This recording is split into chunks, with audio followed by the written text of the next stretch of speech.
79 ವರ್ಷ ಆದ್ರೂ ಇವತ್ತರಿಗೆ ಸ್ವತಂತ್ರ ಸಿಕ್ಕಿ 79 ವರ್ಷ ಆದ್ರೂ ಇನ್ನೂ ಕೂಡ ಬೆಳೆದಂತ ಬೆಳೆಗೆ ಬೆಲೆ ಸಿಕ್ಕಿಲ್ರಿ. ಹಿರಿಯರ ನೆನಪಿರ್ಲಿ, ಈ ದೇಶದಾಗ 4 ನಿಮಿಷಗೊಬ್ಬ ರೈತ ಆತ್ಮಹತ್ಯೆ ಮಾಡ್ಕೋತಾನ.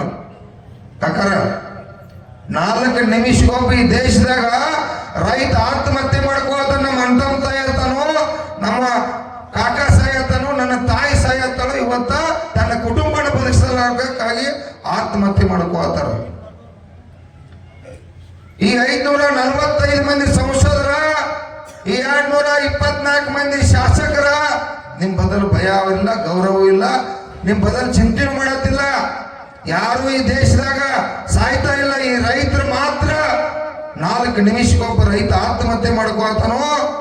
ಈ ದೇಶದ ಪ್ರಧಾನಮಂತ್ರಿ ಕೂಡ ನಮ್ಮ ಬದಲು ಸುಳ್ಳು ಹೇಳ್ತಾರೆ. ಹಿರಿಯರ ನೆನಪಿರ್ಲಿ, ಸ್ವಾಮಿನಾಥನ ವರದಿ ಜಾರಿಗೆ ತರ್ತು ಅಂತೇಳಿ 11 ವರ್ಷ 2014ನೇ ಇಸ್ವಿಯೊಳಗ ಅಧಿಕಾರ ನೀಡಿದ್ರು.